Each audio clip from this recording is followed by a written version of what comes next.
Good evening, everyone, and welcome to the Planning Commission meeting this April 3rd, 2018. We have 6 of 7 Planning Commissioners in attendance, with Commissioner Nicole Luthi excused. We hope you enjoy your time here today, and Phil, welcome. The first item on our agenda, the consent calendar, approval of minutes from March 20th, 2018. If anyone would like to take action on that item. Commissioner Quinney. Move to approve the minutes as contained in the packet. Commissioner England. I would second that motion. Thank you. A motion by Commissioner Quinney and a second by Commissioner England. Any discussion to the motion? Seeing none, all in favor, please say aye. Aye. Any opposed? Motion carries unanimously 6-0, which brings us to our first public hearing this evening, item number 2 on the agenda. ACE Truck Hub and Maintenance Facility, 5574 West, Leo Park Drive, conditional use permit for fuel and chemical storage in the Drinking Water Source Protection Overlay Zone, M1 Zone. ACE Disposal Incorporated, Matt Stalsberg is the applicant. Are you here this evening, sir? Please come forward. Yeah, thanks for having me. So I'm the owner and operator of ACE. If you guys aren't familiar with ACE, we're your current solid waste contractor, and we just signed another contract to start out July 1st. So I got a little grief for not being in your city, and I thought I'm going to move on in. So I'll give you guys I don't usually do this, but I'll give you the rough summary here. We're planning to run about 30 trucks out of this yard. We'll do some painting. From what I understand, there's already a paint booth. Well, there is a paint booth already established and inspected by your fire department once a year. There's a chemical storage area right behind it. It's fully enclosed. We've got about 4 of these facilities in all different cities that we operate in, and they all require some type of secondary containment for all the tanks that we store, the oils. We store small aerosols to do some other work and also paint removal, varnish, but in very small amounts. I know your biggest consideration here is the water protection overlay zone, which we've already talked to the Planning Commission. We are aware that we've got to pave a certain area where our trucks park. It's actually already paved, but we're going to tear it up and we're going to regrade it and slope it so the runoff runs into a water oil separator, and we're going to put thicker asphalt on it because our trucks are heavier. So that's how we plan to mitigate the fluid from the trucks. We'll also be storing some dumpsters on site, which we meet all the provisions in your packet to do that as well. Thank you. Any questions for our applicant? All right, thanks, Mr. Stalsberg. We'll reserve some time for you if anything comes up after the public hearing that you'd like to address. Thanks. Mr. Forsyth, you have this item for the city? Yes, thank you, Chairman. So as you can kind of see on the aerial here, this ACE truck facility is going to be located just west of the Boys Ranch campus out there on the west side of the city. So this whole area is zoned M1, and normally these types of uses like auto repair, manufacturing, warehousing are simply a permitted use. However, because this area is part of a protected region, we have some sensitive groundwater issues out there. There's a drinking water source protection overlay that requires a conditional use permit for most of the chemical-based businesses. So as such, that's why this item is coming before the Planning Commission today. So as you can kind of see from the, going back to the aerial photo, you can kind of see they've got some outdoor storage there. There will be a little bit of outdoor storage of containers, but this site actually got a conditional use permit back in 1999, so they're basically going to use that permit and abide by those conditions of approval. So that's why outdoor storage isn't included on this particular permit. So. So the surrounding area, everything's zoned M1. Most of the surrounding businesses are pretty similar, either outdoor storage or warehouse or both. Most of them are both, so like I said, it's pretty similar. The actual aquifer is located on the fire department or the fire station property just to the north there, and that's about 244 feet from the rear property boundary. So to protect this aquifer, the applicants, as they said, are going to be installing a few improvements. A lot of those are going to be outside. They'll be adding 25 parking stalls and paving most of the interior of that site. Now the west side of that parking lot already has curb and gutter in place. So with the grading changes and the stormwater, all of that should drain to the south towards those new storm drains, and that should help to clean all the stormwater out before it enters any of the city systems. So we feel that's a pretty good solution. Now with these improvements, they will need to have those inspected by the engineering department, I believe through a land disturbance permit, and so those, which is a more detailed review process, and so they'll need to work that out with the engineering department. Now there's a few, in looking at some of the landscaping on site, it turns out the former owners actually made some changes to that front landscaping area. So what they did is they essentially tore out that spot, which was pretty much just weeds. There was a couple mature trees there, and replaced it all with rocks. So in order to bring that into compliance, we've actually added a condition of approval that they add at least 15 trees in that area. They'll need to cover that space at least 50% with some sort of plants, so either shrubs or ground covers, things like that. And then they'll need to have an irrigation system to provide water for those plants. So as far as going back to the auto repair and the chemical-based activities, all of that will take place within the building. So about 60% of that building will be used for fleet maintenance, repair as needed for their fleet vehicles, and then the remaining 30% would be for painting commercial-sized dumpsters and doing any maintenance or repair work on those. So all the chemicals will actually be stored in a containment room. So this containment room is actually equipped with some drainage dikes that completely surround the perimeter of that room and prevent any chemicals from escaping that. Then in addition, all the chemicals will be stored in drums, which are brand new so far, and we just require that they keep those in good condition and keep those maintained. So based on these findings and those explained in the staff report, staff is recommending that the Planning Commission approve the conditional use permit for the Ace Truck Hub and Maintenance Facility located at 5574 and 5562 West Leo Park Road with the conditions of approval listed in the staff report. Thank you, Mr. Forsyth. Any questions for city staff? Commissioner Green. This may be more a question for city attorney. When the conditional use permit was put on this in I guess the question is the previous conditional use permit from 1999, does that run with the land or does it run with the owner of the land and the uses that were approved at the time? I can field that question. According to ordinance, the conditional use permit runs with the land. Okay.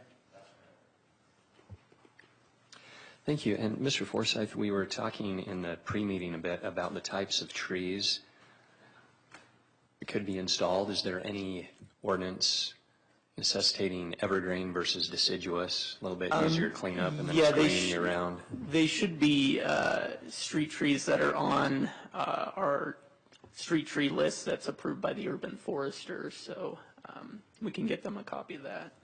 Great, thank you. Any other questions for city staff?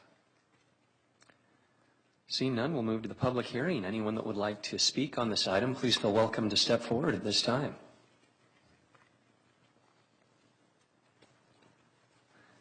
And we'll close the public hearing.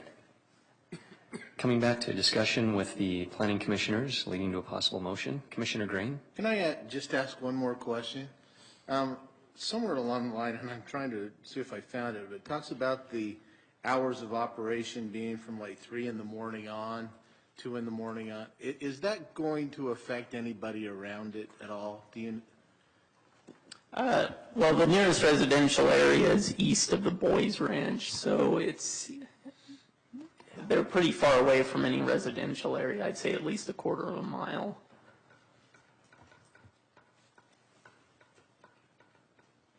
Other discussion or motion? Commissioner England? I'll take a crack at the motion here. Based on the information and findings set forth in this staff report and upon the evidence and explanations received today, I move that the Planning Commission approve the conditional use permit for the ACE Truck Hub and Maintenance Facility for chemical, metal manufacturing and a fuel tank within the drinking water source protection overlay on property located at 5574 and 5562 West Leo Park Road, subject to the conditions of approval listed on page 2 of the staff report. I'll second that. Thank you. A motion by Commissioner England and a second by Commissioner Hanson. Any discussion to the motion? Seeing none, let's please vote. All in favor say aye. Aye. Any opposed? Motion carries unanimously 6-0. Thank you for doing business in West Jordan. The next item on our agenda, number 3, is Utah Islamic Center, 984 West, 9000 South. Preliminary site plan and conditional use permit for church, place of worship in a PO zone. Nicholas Naylor Architects. Adam Naylor is the applicant. Is he here this evening or his representative? Please come forward, sir. We'd be happy to hear your application this evening.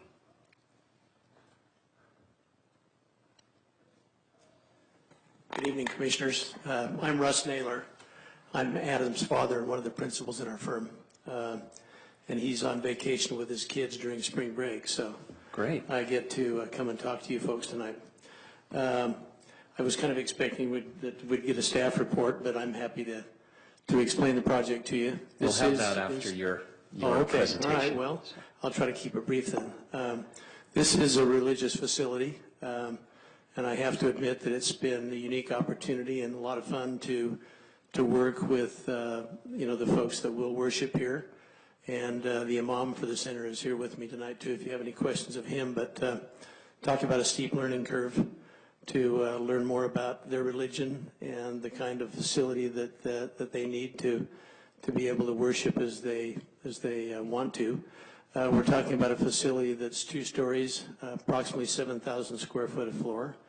And as you've seen, it's located on a piece of property just to the west of the big transformer station down in the river bottom. So it's 984 west, 9,000 south. We spent a good deal of time on this working with, their building committee to create this facility. We think it's a very attractive building. We did have some challenges with the site because it has a severe slope that runs from the west to the east. And so it offered some challenges to try to site the building. It works out to be 1 story on the west frontage that's accessed off of 9000 South. And then it's 2 stories plus on the west side of the building. So the main religious areas are on the level that access from grade on the west side of the building. And there we have their main prayer hall and the imam's office and a small area where they could sell religious books and so forth. And then their wash facilities and some restrooms. We do have an elevator that provides accessible access to both stories. And then in the basement, we have a couple of classrooms. They have the equivalent to what most of us would consider to be Sunday school. And then they have a pretty good size multi-purpose room with just a serving kitchen. And then the mechanical rooms and more restrooms and so forth. We're excited about what we ended up with the design and hope that you'll agree with us. That is a very attractive building and a nice addition to your community. And as far as the outside area, we had to terrace the parking lot so that we could get the cars to fit, the parking to fit into the slope. But we do have the required number of parking stalls that we provided. We did meet with your Architecture Review Committee meeting about, I don't know, two and a half weeks ago, and they were pleased with the building and I believe forwarded you a favorable recommendation for approval. And so I guess with that, unless you have any other questions, I would be happy to respond to those. Otherwise, that concludes what I think I need to present to you. Thank you, Mr. Naylor. Any questions for the applicant? All right, we'll reserve some time for you if anything comes up after public comment. Nice job filling in so your son can be on spring break. There you go. So, thank you. Ms. Elgin, you have this for the city? Yes, good evening, Commissioners. The project in front of you right now is the Utah Islamic Center located at 984 West 9000 South on the map. You can see it is located in a professional office zone and professional office future land use designation, surrounded by public facilities and parks and open space with a little bit of ag land on the left. Well, it's actually designated professional office, but it's used as legal non-conforming ag land. So it is very compatible with the uses that are surrounding it at the time. Can you advance it? It's not going.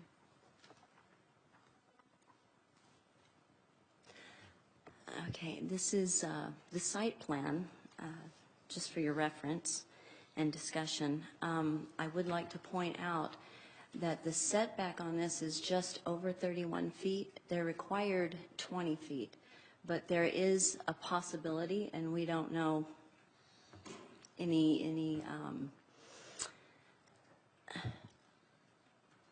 we don't know how real the possibility is, basically.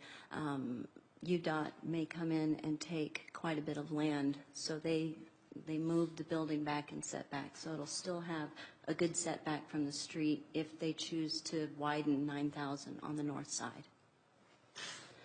Can you go ahead one more? And these are the elevations that were left out of your staff report. I apologize again for that. I'd like to point out that the building is going to be used primarily on Friday afternoons for prayers. At that point, they expect between 150 and 200 congregates for those afternoon prayers on Friday. Otherwise, the building will be used for prayers 5 times daily. They'll hold some weekly meetings, and they'll use it also as a community and rec center, similar to other churches in the area. As Mr. Naylor mentioned, the elevations were approved by the DRC on February 27th. They were very positive, favorable comments made at the meeting. With that, the proposed project meets all of the requirements of the general plan and the zoning ordinance, and per the findings in the staff report, staff recommends that the Planning Commission approve the preliminary site plan and the conditional use permit for the Utah Islamic Center. Thank you, Ms. Elgin. Commissioner Quinney. Yes, thank you. One quick question talking about the setbacks, and we're okay now. If UDOT widens that road, how much are they going to take? And if they take more than 11 feet, does that affect things with the setback? Right now, they are only required to give us 20 feet of setback because we do everything today based on the code today. UDOT hasn't decided whether they're going to widen on the north side or the south side. We have no way of telling what they're going to do. The applicant willingly said, we're going to set this back in case they come this direction. Thank you. Mr. Nelson. We have contacted UDOT. Right now, they're not far enough advanced in any plan to be able to commit to anything, whether they're intend to widen the road on the north side or on the south side or a little bit of both. So this center meets all of our ordinances and allows that if UDOT does choose to widen on the north side, it won't create such a impact on the building. They'll still have some buffer there. So we think this is about as best as we could possibly hope for. Great, thank you. And Ms. Elgin, with Mr. Naylor mentioning there'll be sales of books and other items, is there any special consideration needed to be able to sell items within a religious establishment? Not that I know of. Do you know of any? Somebody? No. Okay, thank you. Any other questions for city staff? All right, we will go to the public comment section. If anyone would like to speak on this item, please feel welcome to come forward. If you could please state your name and address for the public record. Thank you. My name is Tracy Burnham. I'm one of the landowners of the office building directly north of this property. So do you need residential address? Yes, please. I'm at 3231 North Mill Creek Road in Pleasant Grove. Thank you. I prepared a letter just with a handful of my concerns, being an owner of the property next door and potential impacts that would have. Can I pass this out to the city council members? Yes, please. Thank you.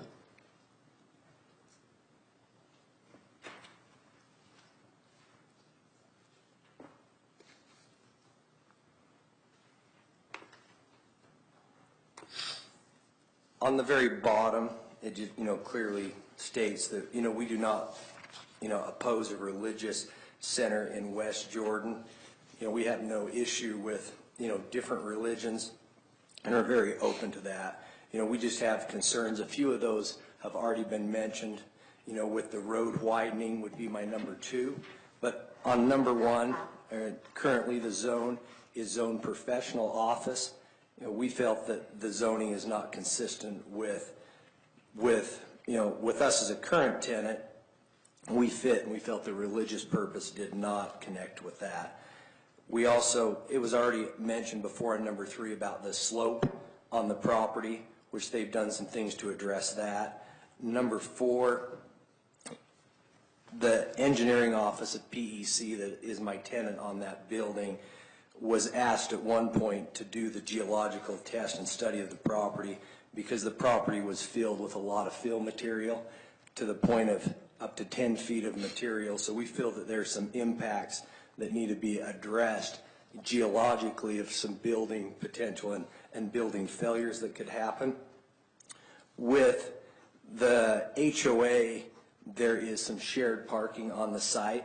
So we have concerns that could overtake our parking and then affect our tenant, which could then force our tenant out of the building if adequate parking is not available. But on number 5, it said the site is subject to approval by the Riverview Office Park Unit Owners Association, and that was transferred to my entity that's 90 West. So we, of the HOA, we have not been approached or talked to by the applicants for this site approval, and we're in charge of the HOA that covers the site. So just some concerns I'd like to bring to the table so they're addressed and looked at. Great. Thank you, Mr. Burnham. We'll definitely address those. Okay, thank you. Thank you for your time. Would anyone else like to speak on this item?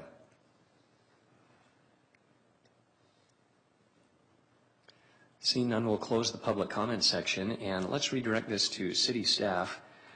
Let's see, you did not receive a copy of this, did you? Thank you, Commissioner England. We want to make sure that we go through these concerns. While city staff is having a chance to review those five items that Mr. Burnham addressed, Mr. Naylor, would you like to come back up and address anything that Mr. Burnham mentioned? You probably have to help me remember all those. The one having to do with the geology of the site. We did have a site-specific geotechnical report that was prepared, and there were numerous borings, that were taken around the property. And even though there is quite a bit of structural fill there, we would do all the earthwork and site preparation in accordance with the recommendations of our geotechnical report. And we are going to end up moving a lot of dirt.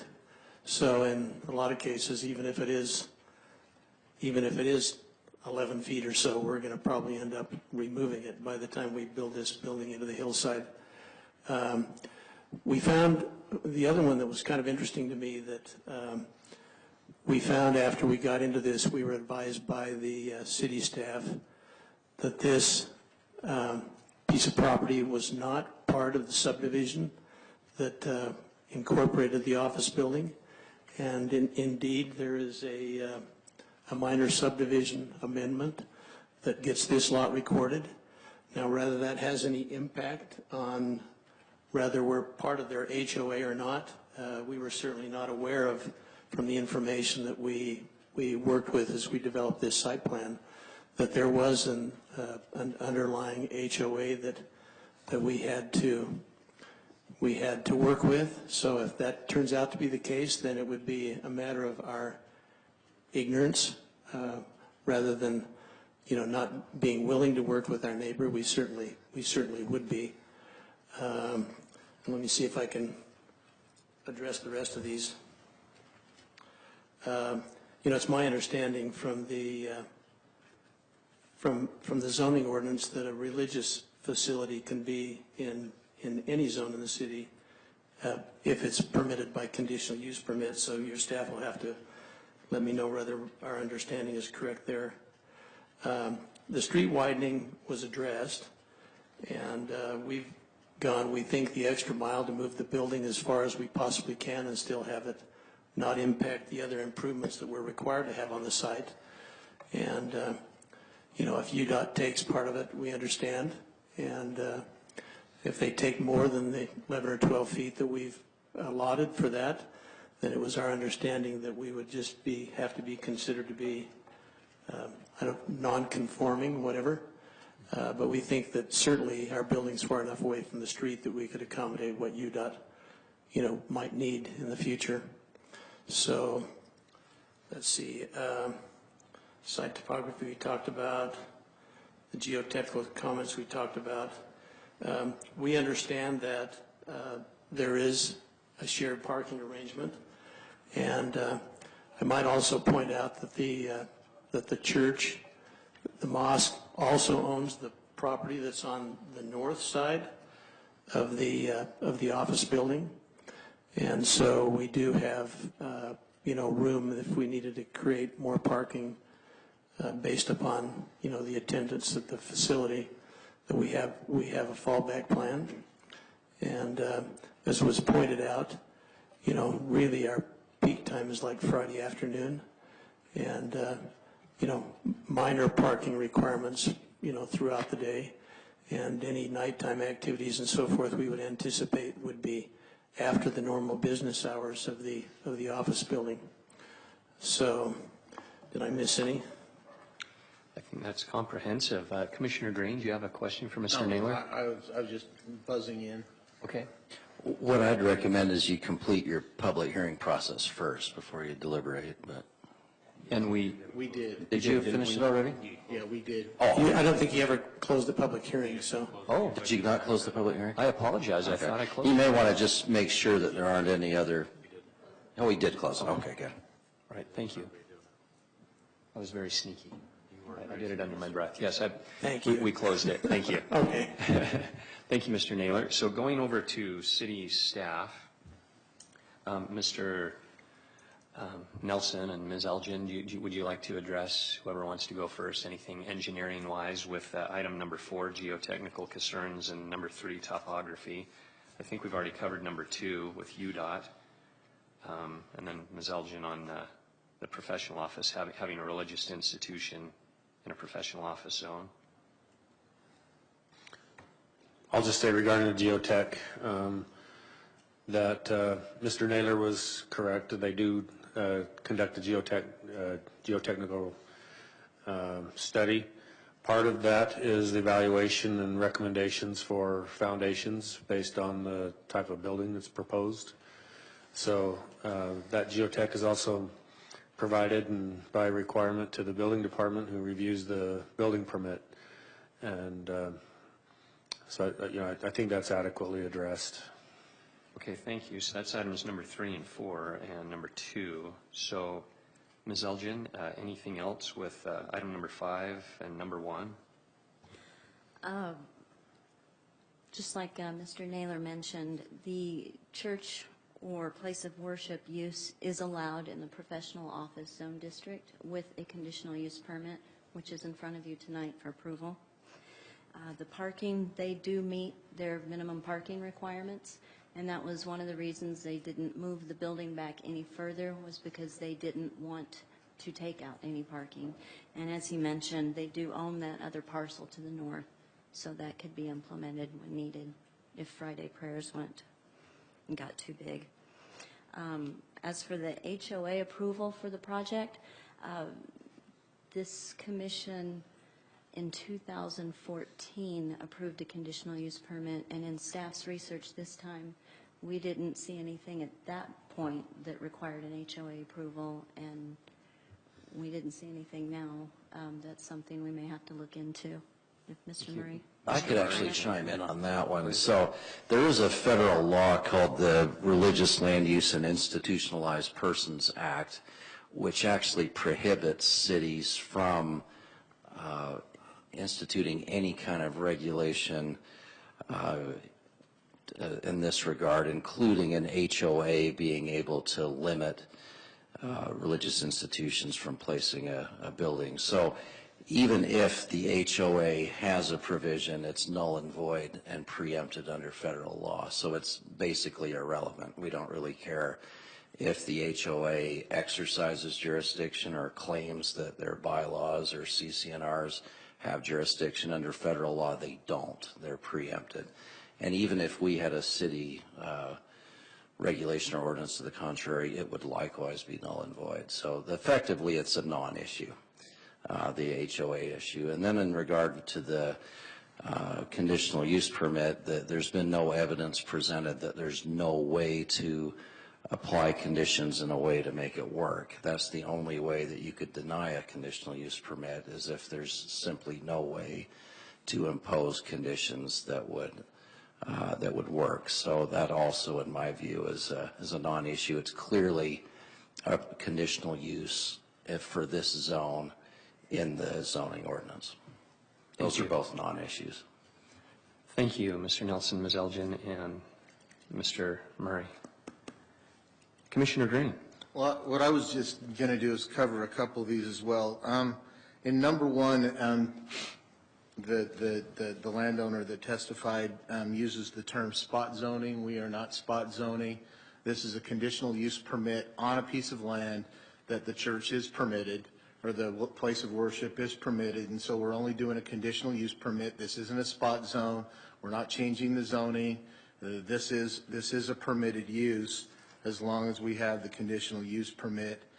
I agree, 90th South is a non-issue because we don't have any control over UDOT, and it doesn't matter.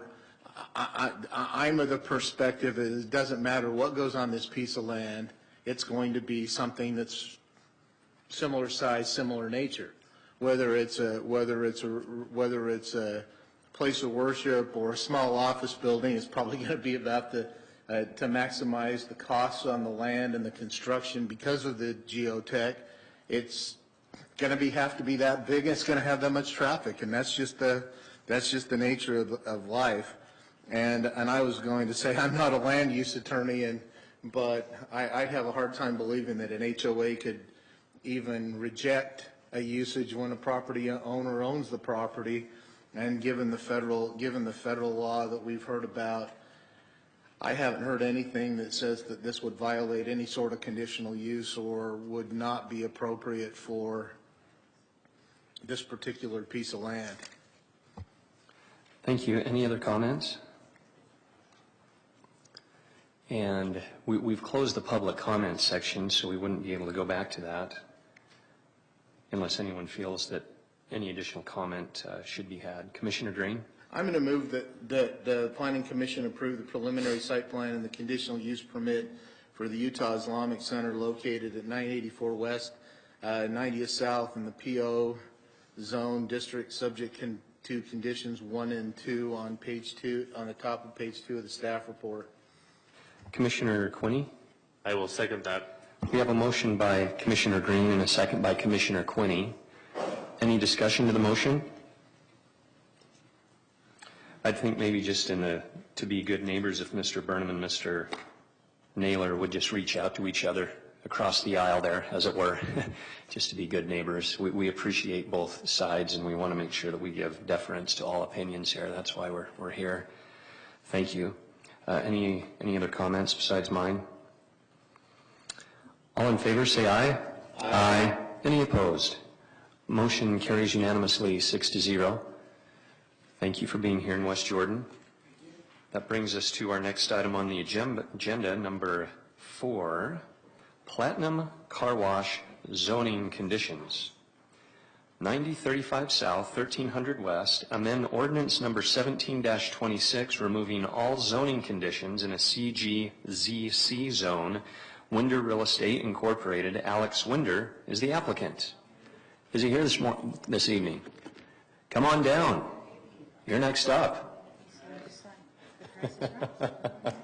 We don't have any fabulous prizes for you, though. Need my name and address? No, we have that already on the application. Thank you for asking. Okay. I just want to give you a little history on this property. So back in 1994, it went from A5 to an SC2. And then in 2001, Platinum Car Wash came along, and they got it changed from the SC-2 to the CG with the zoning conditions. And that allowed them to put in that car wash. 2016, Mr. Car Wash came in and bought Platinum Car Wash out and just shut it down. And with that, shutting it down, they put a deed restriction on the property saying that nobody can ever put a car wash on here again that's a conveyor system. So that whole tunnel that's in the car wash, I don't know if you guys have seen it or not. So that whole space you can't use anymore as a car wash. And then, so the building's been vacant for quite a while. It's been vandalized and broken into. There's a lot of riffraff kind of hanging around there when I've been there. But and then in July of 2017, someone came in and had this car wash under contract. And actually, I got to back up a little bit. So back when they did they changed the zone to the commercial general. They put on 8 zoning conditions, which I'm sure you guys have seen or are aware of. And then last year in 2017, 2 of those conditions were removed, and that's it was vehicle equipment repair and lubrication of vehicles. So I guess the guy was going to open a repair shop there. But they ended up not closing. I heard it was because of financing. So I actually used to frequent this when it was a car wash a long time ago. And I've loved the place, and it's kind of sad for me to see it today. So I've got a big vision for this place. Obviously, we want to try and reopen the the detail shop. We're kicking around the ideas with the self-serve car wash base. They tore everything out, and it's really expensive to put back in. In the tunnel, we want to put in an indoor, auto sales place. And that's why we're here, is we want to remove a couple conditions. Friday, I got the staff report, and I was a little disappointed because I think they interpreted it as my letter of intent that I wanted all the conditions removed, which, I would love them all removed, but I don't think that is a possibility. So really, I'm just here to ask that we remove 2 of those conditions. One of those would be that we can have a car dealership there. And then the second one is that the wording is kind of weird. It says facilities that are exclusively self-serve car wash bays. And so, I guess it depends how you would interpret that. if we just have the car wash bays, but we have a detail shop, I don't know if it would just be exclusive or not. So we would like those, we would ask that those be removed. We're planning on repainting the whole thing, and I actually brought a couple renderings. Is it okay if I hand them out? Please, thank you.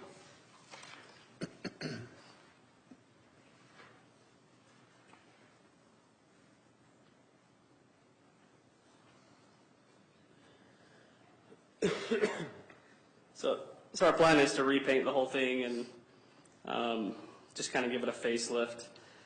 I've talked to our neighbors, Wayne Niederhauser and Chris McCandless. They own majority of the property that surrounds our building, and with a few conditions, I think they're okay with what we're proposing. I think he's going to speak as well. But yeah, I think that's well. So I guess the plan with the car dealership is in that packet I gave you. There's a car wash or a car dealership that's probably a block away, and that's kind of opposite of what the look we're going for. We want everything to be inside. We don't want to have cars outside at all, especially overnight. We want 4 to 6 cars and kind of more of a hobby than a car dealership. But the state requires you to, if you have a dealer license, to have a brick and mortar building. So, but I think that's all I have. Thank you. Any questions for our applicant this evening? All right, we'll save some time for you if there's anything else you'd like to address. Oh, one moment, please. Commissioner Hanson. I was noticing on your drawings, well, what's up on the board, you got up there fast food on the second floor. Yeah, so have you guys, I don't know if you've been in the building or not, but so you have the drive-through, and so there's probably 1,000 square feet of office or space on the main floor, and then up above there's probably 1,500 square feet of, it used to be a hair salon. So we actually have a sandwich shop that's approached us that they want to do a drive-through and then have like kind of a dining area up above for people that are in the business park that they could go up and eat lunch. So instead of going to McDonald's. They would be providing the food? Uh-huh. The fast food place? Yeah, we would just lease that portion of it. I think the whole building is like 9,000 square feet total. Thank you.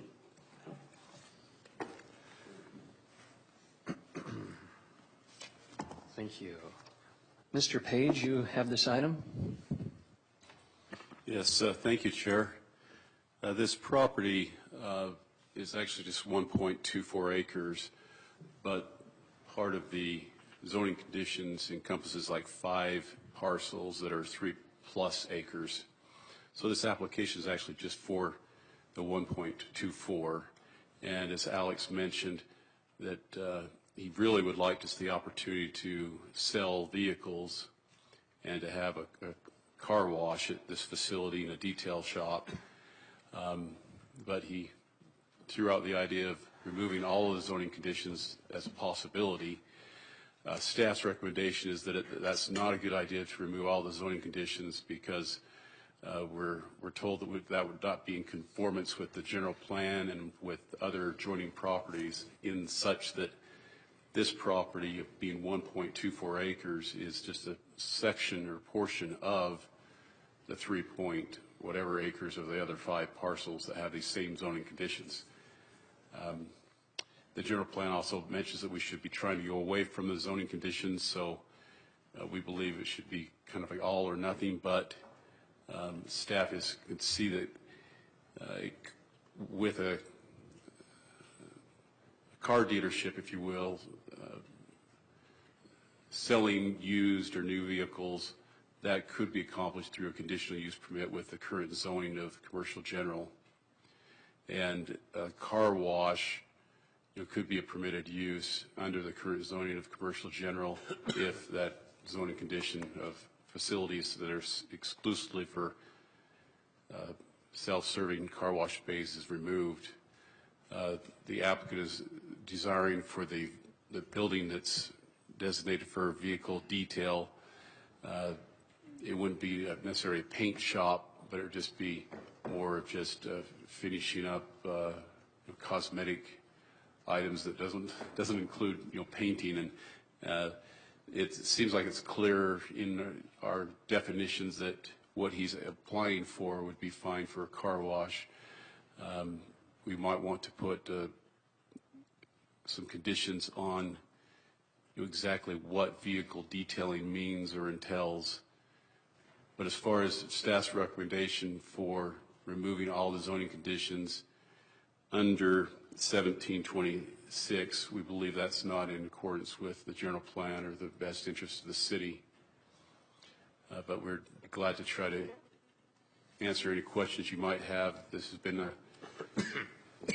has had quite the history over the last 10 or 15 years. And so, thank you, Mr. Page. Commissioner Quinney. Yes, thank you. I've got a couple of questions. First one is speaking to the removing. So he said he only wants 2 removed. Does that change the city's recommendation, feeling towards this application if it's just those 2? So we're looking at this as condition 2 and condition 7. Does that change your opinion on this, your recommendation to us? yes, I believe that if those 2 zoning conditions are removed, then a motor vehicle sales and service could become a conditional use in this zone. And then an automated car wash would be a permitted use, and we have a definition of an automotive car wash and a definition of a car wash in our zone, and those are both permitted uses in the CG zone. There's been some questions about noise or odors, or how do we contain just the vehicles to be inside the tunnel if there is a cells, but if cells is allowed, but that would be addressed in a conditional use permit, or could be addressed in a conditional use permit. So my personal opinion is that I believe what he's asking for is reasonable for this particular property. Perhaps it's not reasonable for all the properties that are under this ordinance of 17-26. But for this 1.24 acres, I believe it's a reasonable request. So my second question then follows up with something you just said. I have no problem with cars inside. I don't want to see cars outside. You said we can control that with the type of conditional use that we put on that, to say we can limit the cars. He said that that's all he wants to do, but we want to make sure that we can enforce that. That is a very good question. In talking with our city planner, Larry Gardner, he expressed the same concern. How do we define, being outdoors? How do we enforce it? How do we say, well, it's outdoors because it's going to go on a test drive in 5 minutes when it's been sitting there for 2 days? Those are some of the questions that get a little bit messy. It's easier to say yes or no to a car dealership versus saying, well, you got to keep it inside the building at all times. Okay, thank you. Commissioner Hanson. Thank you. I have a question first for Mr. Murray. He mentioned a deed restriction when the first car wash went out. Would that deed restriction where there could be no car wash on there, will that still be in play with this? Yeah, if the question were phrased, can the planning commission, does the planning commission have authority to remove a deed restriction? The obvious answer is no. All you can do is recommend to the council to remove a zoning condition. That's what's in front of you tonight, and the scope of which is what geographic area and which specific numbered conditions. You'll want to make that clear in any eventual motion. But as to the issue of can you remove a deed restriction, no. That's up to however it is on the deed restriction, up to the owners or those who's in favor. It is, it's up to some other legal process for the right people to sign a legal document and record it with the county recorder's office. That's what's going to potentially remove that. That's not before you today. Okay, thank you. And then my second question was for Mr. McCandless. I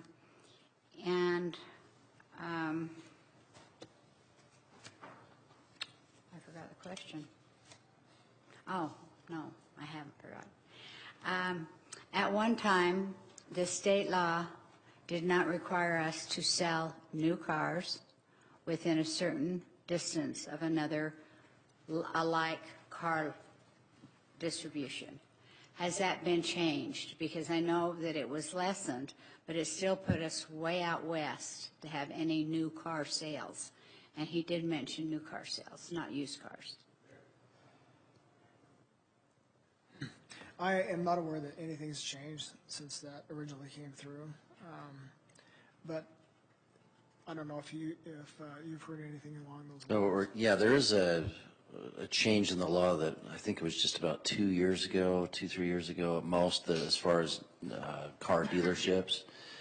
And I'm not, off the top of my head, I don't know what the rules are as to how far apart they have to be, but I know it was changed in favor of the city of West Jordan within the last couple of years. It was, but it still wasn't, it was like within 5 miles or something, because before it would have put us in the pit. Right. So whatever you do tonight, he's still going to have to be in accordance with state law. So.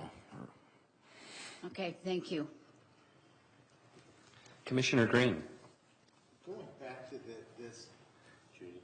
Could you please? I'm sorry. Thank you, no problem. Commissioner Green. Going back to the conditional use permit, we would have the ability to restrict the cars to the inside, wouldn't we? Because we dealt with that car dealership that he actually has pictures on, and I thought we did that as a condition. This goes back, I know I can't remember, more than 3 weeks ago, but that goes back that we did that as a conditional use permit, didn't we? We did that as, it was a conditional use permit for the mega motres. Yep. But there was some outdoor display along the street. I think it was 7 or 8 cars. But we restricted the ability based on parking spots and some other things. That we can impose those same kind of conditions on this, couldn't we? Sure, if you could make the findings that that restriction is needed in order to mitigate any adverse impacts to adjoining properties. But if I understand correctly, the conditional use permit itself is not up for review on tonight's agenda, right? This is just, but you're saying if it came back before you, right?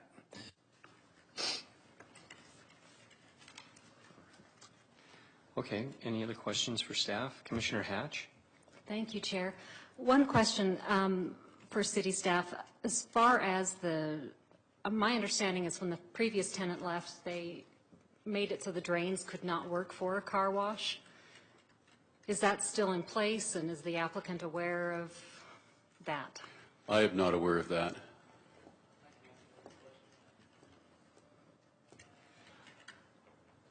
We will, how about after the public comment section, then we'll have the applicant come back up too, if there's anything more Sounds great. has Thank to you. say. Thank you. Great. Well, let's open up the public comment section. If anyone would like to speak on this item, please feel welcome to come forward.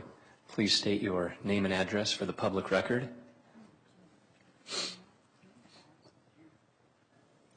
Wayne Niederhauser. I reside in Sandy, 3182 East Granite Woods Lane. We own property here in West Jordan, 9071 South, 9067 South, 1300 West. We have been in contact with Alex of Plant Development LLC. And interesting that this is coming up again. It seemed like we just dealt with this about 3 or 4 months ago. And it was curious to me that that one of the conditions was taken off, which was to not allow car repair shops. The city council agreed that that would be taken off, much to our chagrin, because we're trying to create a professional atmosphere there. We're a professional office, and that didn't seem to comport with what we were trying to do to have so it's kind of curious that this is coming up again, and that there's some resistance to the changes, or at least the request for 2 and 7. we really don't have any problem. We'd like to cooperate with anybody that's there. We were even willing to cooperate with the car repair shop that was going to go in there and to change the ordinance as long as there was screening. And if there's screening, a wall or a something that looks professional, a wall or a precast wall or fence that looks nice on the outside, we're not too particular about what goes in there as long as it, you know, they're good neighbors. So we would support the removal of 2 and 7. We have an agreement that we're going to sign. You know, if this is possible, and the agreement would state that we would agree to support and advocate for the removal of conditions 2 and 7. In exchange, they would limit their inventory to 10 cars, which would be parked inside overnight. This is what the proposed agreement would state. And then if it was to go beyond 10 cars, then they would put up a wall that's a professional masonry or a precast.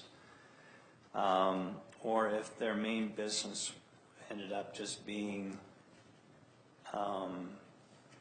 self-serve car wash bays. Please feel free to finish. Okay, thank you. We give 10 minutes at the Capitol. So I'll hurry. Anyway, you know, if this is a possibility, we're happy to enter into this agreement. This would be recorded and be part of the property, kind of another deed restriction and going forward, and it'd be something that we just feel like that if we'd much rather have it used in a proper and at least a professional way than have it sit vacant with weeds and tumbleweeds and whatever else is going on there and the blight that it creates. So we're willing to work with the current owner and work out a way that works for us and keeps a professional atmosphere there. Thank you. If you have any questions, I'll be happy to answer those. Great. Thank you, Mr. Niederhauser. Would anyone else like to speak on this item? Seeing none, we'll close the public comment section and invite Mr. Winder to come back up to address if he's aware of any plumbing issues that Commissioner Hatch brought up and how many cars can fit inside the building potentially that Mr. Niederhauser was addressing, and anything else you'd like to say. Yeah, so I actually signed the deed restriction. I worked on it with Mr. Car Wash. And so it's a 20-year restriction on just conveyor belt only washes.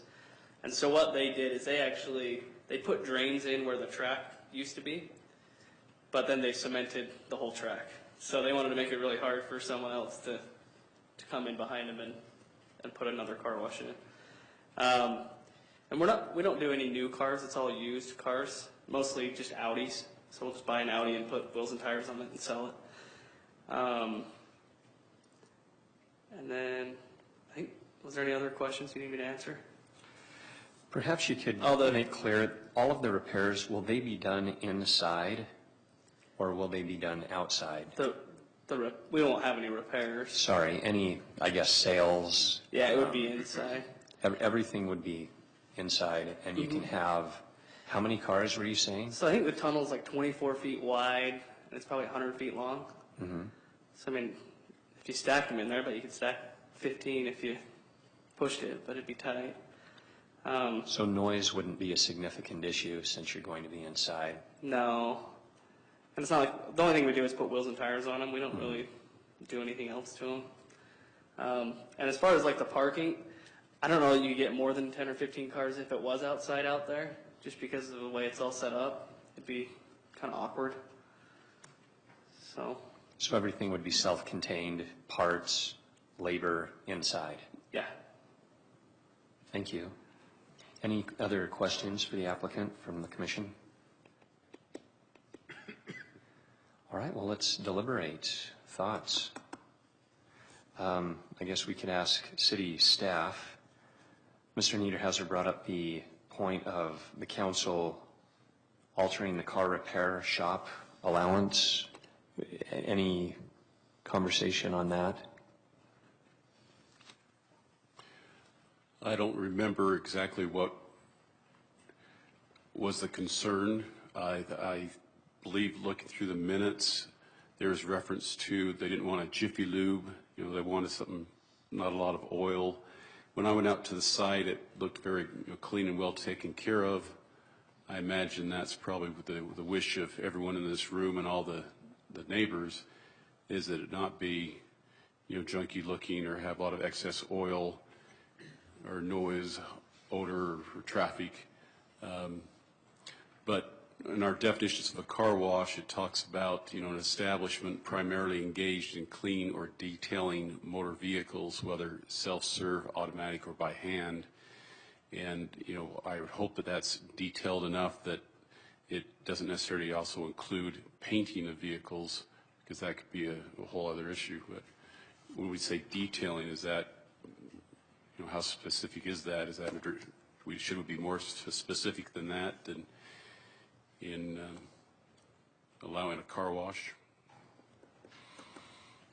Commissioner Green? I was going to say, I think if we go off of, I don't have a dictionary with me, but I think if we go off detailing, painting would never be allowed in detailing unless you're talking about touch-up paint with a little bottle. So I'm comfortable with the definition of car wash and those kind of things. So I don't think we're going to run into problems with that.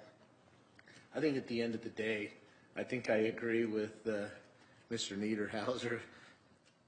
Trying to put something in here and have the property used is better than having sit vacant, because the longer it sits vacant, the worse that it's going to be for the city. I think that's, and if the property owners can work that out. Personally, I'd like to take all the zoning conditions off of it and off all the property and get away from the zoning condition stuff, but I know that there were some specific reasons for that corner.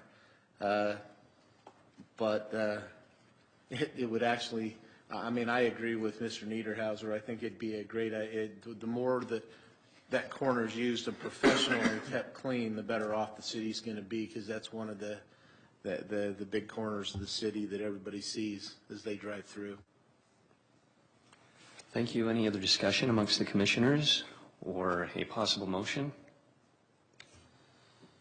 Commissioner Quinney. I will go ahead and make a motion. Based on the information and findings set forth in the staff report and upon the evidence and explanations received today, I move the Planning Commission forward a positive recommendation to the City Council amending Ordinance 17-26, removing only conditions 2 and 7. Commissioner England. I would second that. Mr. Page. Could I clarify it just be for this property, the 1.24? Because these zoning conditions actually include more than just this property as currently stated. Thank you. Commissioner Quinney? Yeah, I will go ahead and add that this is related just to this 1.24 acres. And Mr. Murray, is that specific enough? Yes, and just make sure the second stands. Thank you. Mr. England, do you accept that friendly amendment? I do, yes. Thank you. We have a motion by Commissioner Quinney, second by Commissioner England with the modified motion. Any discussion to that motion? All in favor, say aye. Aye. Any opposed? Motion carries unanimously 6-0. Thank you for doing business in West Jordan. Best wishes to you.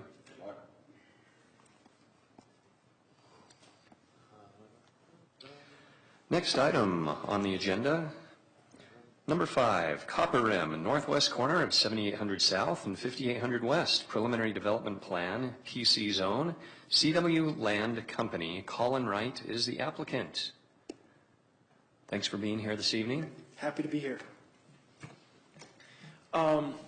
So we also have spring break. It's in the evening, and my wife just had our 6th baby. Congratulations. So I felt really guilty driving away from the house this afternoon. We're at baby number 3 weeks ago, so I felt really guilty pulling away. I don't want to spend too much time because I only have 10 minutes.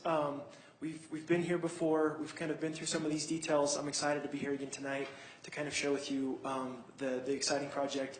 Last time we were here, it was called Jensen. We're now calling it Copper Rim. We've been through some branding and kind of considered a few different things, so we're excited to share with you some of the details about this project. Ray, is this thing working? Ray's working on it. So I wrote down a lot of information, and I'm just going to read it. That's super boring, and I apologize. But I just wanted to make sure we hit all the salient points, and I'm going to kind of cruise so that I can be more respectful of that 10 minutes. So while Ray's pulling that up, hopefully this presentation will supplement what you've already received in your packets. Is it working, Ray? Is it pulling up? Not looking good? Okay. All right. Well, I prepared a snazzy PowerPoint presentation. It actually took a lot of time. That's right. This doesn't count against your time. Okay, no, good. No problem. All right. Whew. That's not so I will just keep going while Ray's, there we go. Yep, that's the top one, Ray, the PowerPoint. Nope, sorry, back. Yep, right there. Perfect. It's a big file, so it might take a minute to pull up here. Looks like it might be below there, Ray. Yeah, there we go. Awesome. Okay. Does this work here? Perfect. Okay. So I just wanted to spend a few minutes talking a little bit about our group, the process, the property, the community, and a few next steps. So quickly, CW Land Co. is developing Copper Rim. We're a professional real estate development firm and have developed, constructed, and acquired hundreds of acres of real estate since our existence. The principal of these companies, Colin Wright, was the former owner of Henry Walker Homes and Jack Fisher Homes, and at one time grew Henry Walker to a top 5 builder in Utah, and has been a close friend of the Jensen family for the past 15 years. I also wanted to introduce our design team. Each one of our projects has a unique and customized design team to maximize their strengths with the project's unique attributes. This project is no exception. Urban Design Associates, or UDA, and Horrocks Engineers have been involved on this property for the past 2.5 years since we started the project and are intimately familiar with it. UDA is an award-winning architecture firm and design firm from Pittsburgh and has participated in many projects here in Utah, most notably Daybreak. And then Horrocks is a regional firm and is ultimately very familiar with the site and has played a critical role in helping us nail down the details, as well as Somas, who's we have them helping with some planning details. So our communities speak for themselves, and I just wanted to quickly run through Brio, which is 193-acre active adult master plan community down in St. George. It's the heart of Brio, as you can see there on the right-hand side, is a 14,500 square foot community center with several multi-purpose activity rooms, fitness center, and indoor pool. Outdoors, it also sports a large collection of recreational facilities, including an outdoor pool, 8 pickleball courts, 2 tennis courts, walking trails, playground area, dog park, etc. I just thought this was applicable for you to understand who we are and what we do. So I wanted to give you a quick feel for that community. The 204-acre site, the laser pointer is sweet, it works. All right, so it's just right there in green, as you guys can see there on your screen in kind of the upper left-hand corner of West Jordan. 2 items weigh heavily in creating thoughtful and functional communities: the surrounding area and the existing site conditions. West Jordan has invested in and is preparing for the future, as evidenced by West Jordan Civic Center, a future mixed-use city center, redevelopment along the transit line, Jordan Landing, South Valley Regional Airport. The list goes on and on. 50-plus parks, 30 sports fields, light rail, etc. It's just important to see the property in context of what is happening in the surrounding community, and this property has so much to benefit from and add to West Jordan. The property was owned and farmed by the Jensen family for 5 generations now. So our goal for the design of the community was to create a lasting neighborhood that incorporates the agricultural heritage and natural beauty of the site with high-quality development. The parcel is characterized by rolling bluffs, panoramic mountain views, and a scenic ravine in the southeast portion of the site. This ravine, called Dry Wash, was the original location of the Jensen family homestead. The site has excellent regional connectivity to bicycle and pedestrian trail systems, as you can see in the map, and we felt that the existing pedestrian corridors were critically important to maintain and enhance, and we went to great lengths to do so. As well as West Jordan's done a really good job of kind of identifying these corridors and making sure that they preserve those for the future benefit of the community. In addition, the property was located, with the property being located between 7000 South and 7800 South, and just east of the Mountain View corridor, which provides excellent automobile connectivity. Adjacent development includes the Smith multifamily development to the north, includes the multifamily development to the north, and the new Smiths and Falcon Ridge Elementary Schools, school located east of the site. New residential development is also occurring east of the site at Summer Glen. And if you guys can, you probably know it well, but it's just kind of occurring right there in that location. As we considered the existing features of the site, we anticipated Copper Rim as one where residential intensity seemed to make sense for the following reasons. The site is bordered with major transportation corridors on 3 sides. The elementary school, Smiths, and future junior high are located on the 4th side. And if you don't know, the future junior high school site is just located just east of Falcon Ridge Elementary School. The school district has already acquired that property. And then its close proximity to Mountain View corridor improves access to employment centers, thus easing typical east-west traffic, which, as you guys know all too well, is kind of a big deal in West Jordan. Our group officially kicked this project off in August 2015, nearly 2.5 years ago. We organized a design workshop, or charrette, as a week-long process that presented the facts as previously identified, as well as brought together the Jensen family design consultants, developers, and builders. And over the course of the week, the team met with representatives from the City of West Jordan, including staff and elected officials. Input from these sessions were incorporated into the concept plan. And further, the city's general plan was consulted for guidance on the design elements and goals. This is what we heard as we went through the design charrette. The guiding objectives were to build on the general plan, obviously focus on the open spaces, good design, avoid the repetitive look, use slopes to create a sense of place. The site has quite a bit of topography. And then consider opportunity to connect to the Mountain View Corridor Trail as well as the Mountain View Corridor. And then support the property's legacy and support safe routes to school. Finally, this is a really busy slide, and I don't expect you to look at it, but we took a lot of guidance from the general plan. We just wanted to make sure that as we looked to the general plan and what the city has already established, that we took advantage of those opportunities that the city used to establish their vision. And the focus was, the kind of 3 points was: 1, create a legacy project in West Jordan, create a neighborhood where people grow, where people get to know each other, and then 3rd, build high quality architecture, open space, and trails. So the result was this concept master plan, which has remained largely the same today as it was 2.5 years ago. This plan illustrates the principles developed through the planning process. The neighborhood includes a balance of development and open space. We have enabled the master plan community to be shaped by the existing attributes of the land, the adjacency of uses and future uses, the city's ordinances and objectives, and ultimately the community. Copper Rim is arranged around its open space network. The centerpiece of the plan is a green spine that runs through the site. Along the spine, an existing ravine will be converted into a central park with native plants and grasses anchored by an amenity center. Additional amenities will include tot lots, community gardens, a clubhouse and pool, an amphitheater, over 35 acres of parks and open space, and miles of pedestrian and bike trails connecting the community, and regional pedestrian corridors. Each residential unit is no more than 500 feet away from multiple open spaces, giving the residents closer proximity to outdoor recreational opportunities. These areas are situated in early phases and in visibly apparent locations to ensure access to active and passive recreational opportunities for residents to enjoy and interact. Copper Rim exceeds the minimum 15% open space requirements, containing 37 acres, or roughly 18% open space. The trail system and sidewalk connect all open space amenities to all residential units. This system of trails also connects residents to the Falcon Ridge Elementary, the church in the middle of the development, and I don't know if you can see the church is planned right here, and I'll show you the updated site plan here in just a moment, as well as the commercial area located on the south portion of the development. The trails and sidewalks are separated from vehicular roadways to improve the safety of the pedestrians. And I'll point out while we're on this slide, if you look at the bottom portion of the property, that was an 11-acre commercial site that we had originally planned and proposed. As really the only major change that's occurred to this plan, there are really two, but that's the biggest one, is that we've taken that 11-acre retail site and increased it to about 38 acres. Not about, it exceeds 38 acres. And that was in direct response to the comments that we received from the city council meeting months ago. One of the challenges, as you can see, we talked about that ravine, and up on the screen I'm kind of showing with my laser pointer where that ravine is located.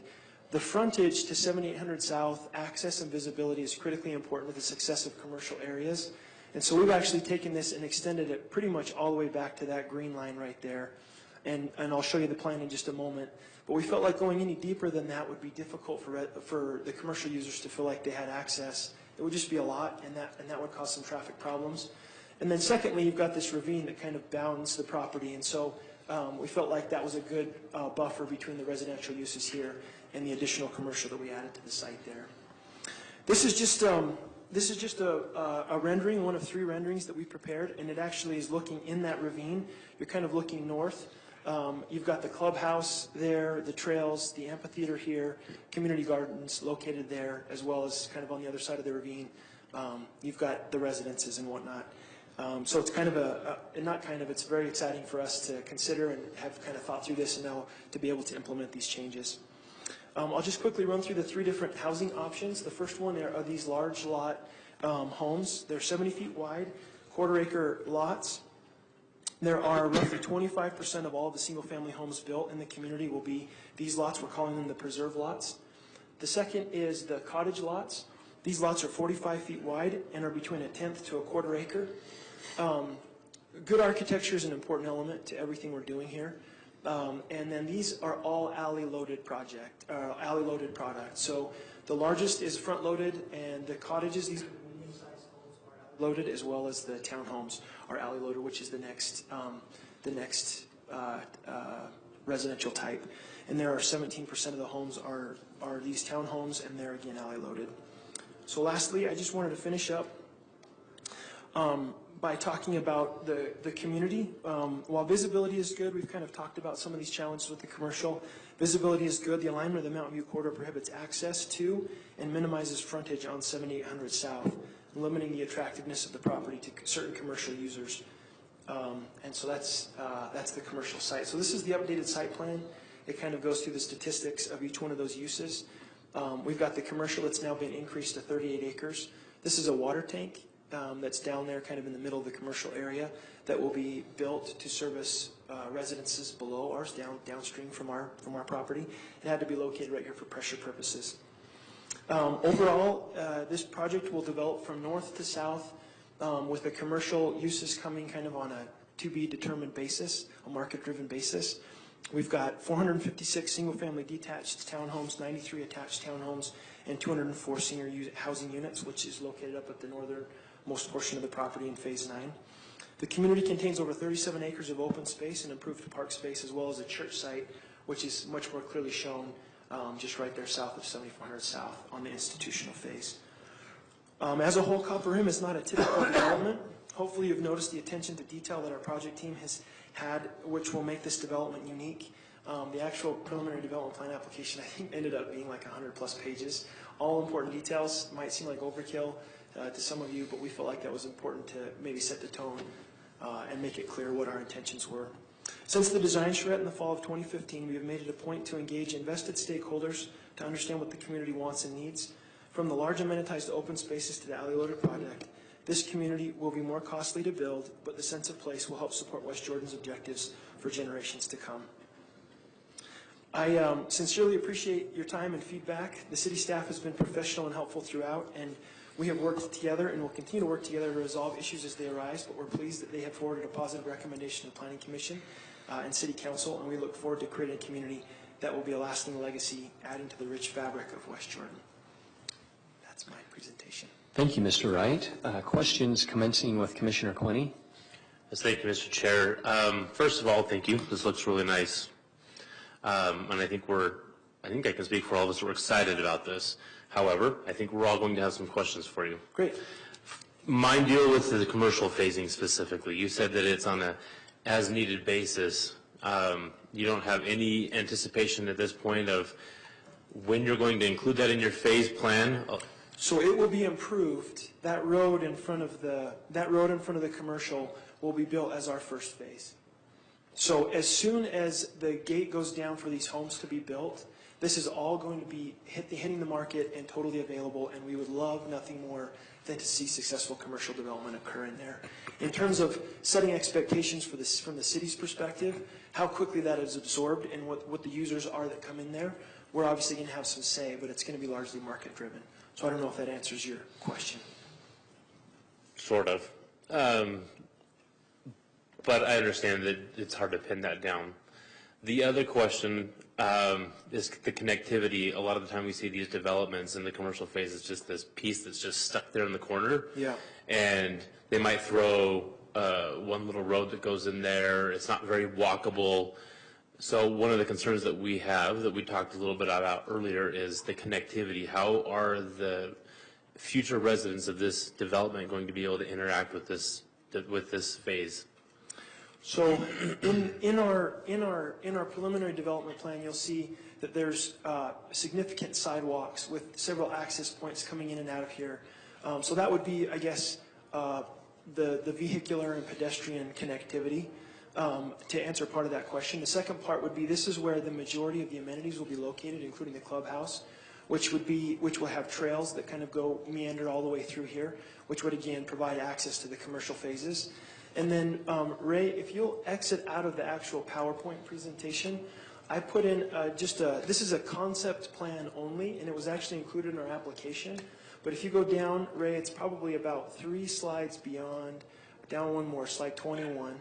So if you just pull up slide 21 and expand that, you'll be able to see kind of how we have envisioned this. And let me just give kind of the caveat. We've been talking to this user here. We've been talking to an assisted living and independent living and memory care facility to put in about 300 units in that location there. This is a kind of a big flex space, and we've been talking to a hospital. We've been talking, I mean, you'll see a sign if you go drive by the property. There's a sign located right down here for Coldwell Banker Commercial, which in our opinion is the best commercial broker in the state. And they're out there actively selling this property. So we'd love to see this come out of the ground just as quickly as we can. But this is the kind of the big question mark in terms of what happens here. Hospital, this is kind of an office layout right here with all of the adjacent parking. And then lastly, this is kind of some retail. That's the most likely use just because of its access and visibility on 7800 South. And so we've kind of included some retail with some kind of out parcels along the frontage there, which is where the access point will be located. So that's how we envision it at this point, but again, some of this is going to depend on users, and you guys will all have lots of feedback, I'm sure, as we come in for specific applications as we move forward. Okay, thank Commissioner Quinney, does that answer your question? It does. I'm sure you're going to get some more questions, and I'm going to sit back and let them ask. Okay, great. Commissioner Hanson. Thank you, Chairman. On your legend for your preserved lots, Yeah. you're showing a detached home. The square foot lots are 8,000 to 23,000 feet. I don't see anywhere on this rendering where we would have a lot that would be a half acre in size. Yeah, you're right. So if you look, we have in the actual preliminary development plan application, it's like page 75 or something crazy like that. There's actually a phase-by-phase breakdown of the size of those lots, and that's just a rough number. We have some that are bigger than that, up to probably a quarter acre, maybe a little larger, maybe a third of an acre. No half-acre lots. We can make that revision on the table and just reduce that down to a smaller size. I was going to say, because there are people looking for these larger lots, and if you're going to show a 23,000 foot lot, which is a half acre, right? You need to repair that so that they don't think that this is what they're looking for. That makes sense. Thank you. Commissioner Green. So I'm gonna ask a couple more points. A couple of more pointed questions. Sure. Just to give you a perspective of where I'm coming from, I see and I get that this is only a concept, but I want you to look at that concept and ask yourself, how would the neighbors walk to that retail store on the end, and it's not walkable. And when you look at the supposed urban design that's been touted from whoever, that's not walkable. And it needs to be, I mean, if we're talking about a planned community needs to be walkable. And what it appears to me, even with the concept of put it all together, the commercial is an afterthought on this project. This is a housing development. Let's make as much, and I hope I'm not offending you, but this is a housing development. We're going to put 880 units in there, and we're going to walk away, and if some commercial pops up, we'll be glad to put it in for you. That's the sentiment I get, because this isn't integrated into the community. Based on the trails and everything. Yeah, there's a sidewalk that runs the outside, but you don't even have a sidewalk that runs from the sidewalk to the store. So it seems to me that the walkability for this is an afterthought for the commercial. Does that make sense? Yeah. And do you have a good example for me to look here in West Jordan? No, because West Jordan screwed PC zones up pretty bad, and the commercial zones always become an afterthought. Yeah. That's the problem with the way we have done PCs in West Jordan, is the commercial's always been an afterthought. Yeah. And unfortunately, I'm one of those that thinks the commercial shouldn't be an afterthought and just say, oh, we're going to put it in because the ordinance requires it. Yeah. The other part of this is that the ordinance does require that there be a phase and a time, and I think that's probably when it was approved as a zone, the zoning change, but there was supposed to be a phase. There is. And just saying market driven's doesn't seem to me that it meets the ordinance, but that's my opinion. With regard specifically, you're talking now regarding specifically the commercial. Commercial. Yeah. Because everything should be in a phase and everything should have its own time. And this one, I get that there are market factors and everything else, but and I know it's hard to say, hey, what's going to go there. But to me, that's also part of that's why it's an afterthought, because there's no thought of what we were going to put there. It's like, well, we're going to put it there, and if we build something, it'll come, and we don't know what it is, without having an integrated approach of what really ought to be there. Does that make sense? Yeah. Thank you. Any other comments? Well, I guess I'll have a few then. Yeah, so starting on page 55 of the very comprehensive packet that you have, since it is 55, obviously, that's pretty extensive. So it does mention the conceptual rendering of the commercial development. It looks like you have some pictures there from perhaps the station in Farmington, or, the residences will be alley loaded, perhaps like Daybreak. And as Commissioner Green mentioned on page 55 and 56 there, it mentions that specific uses have not yet been identified. Understandably, from your perspective, it is market driven. We still, I believe, have this issue of all of the residences are phased with numeric designations, and there's nothing at all stating when anything would go in there. And it is interesting that you're mentioning services more than shops. There might just be a couple of shops and retail outlets on the side, but looking for larger services. You mentioned a hospital. So understandable, the amenities and the parking, that would have to go in to keep the residents happy, so that the pool, the clubhouse, all of that would be there. But we still do have an issue with these, with the commercial. Could you also speak to the institutional phase? Will there be anything included in there besides the church? It'll just be for a church. It's like 3.75 acres, the correct dimensions for an LDS chapel. Okay, thank you. And when would that be phased in? So my former employer, I worked at the LDS Church, Property Reserve Incorporated, which is kind of the not-for-profit development arm of the church. So I know those guys really well. And so I reached out to them, and they said that based on the growth of this community, as well as kind of the growth in the area, they anticipated it could be 2021 before that chapel would be needed. Now, there's a lot they don't know in terms of how quickly the growth is going to occur and all of those things. So it could be quicker, it could be slower, but that's about roughly the time frame. And that would coincide with which phase build out? I think probably one of the latter phases, if not the last, Yeah, that's what I was on the residential. thinking too. So then we have all of these residents potentially without shops, services, retail. Keep in mind, I mean, the Smiths is located just barely out True. of the map. I mean, just about right there on the plan. So there would be services that would be provided through the Smiths. And I can tell you, Chair, that if the Smiths hadn't landed there, I think we'd be having a different discussion right now. But due to the fact that it is there, that's another one of the challenges that we have in identifying.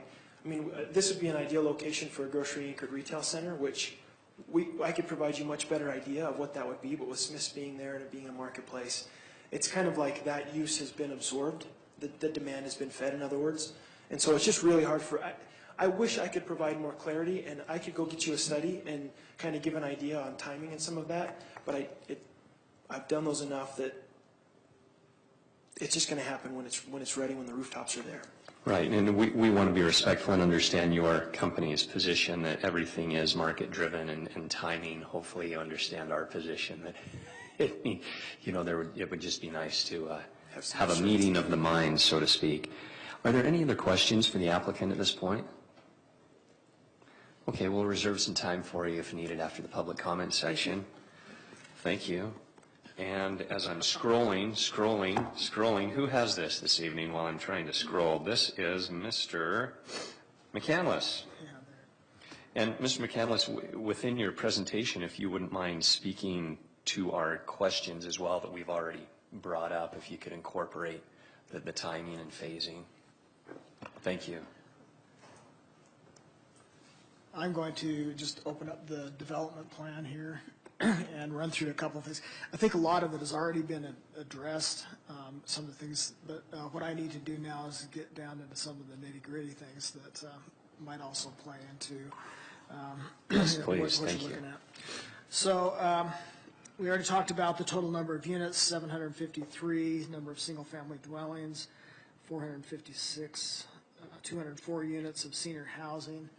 I'm going to move up here to the development plan. So this is the most current version that we have.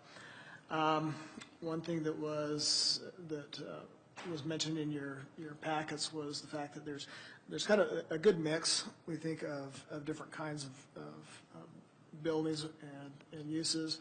We've got the commercial phase, the institutional phase, and I don't know that I can add really anything more to the phasing and how that would phase, and I think that's been pretty well covered, but we don't have any additional information beyond what was talked about.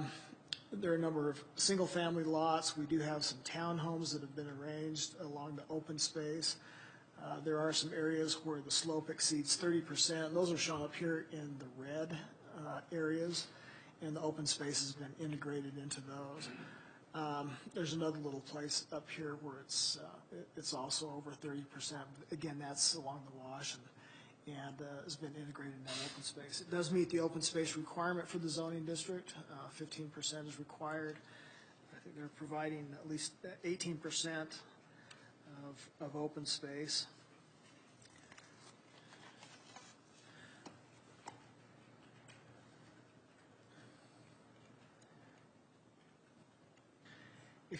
Let's see.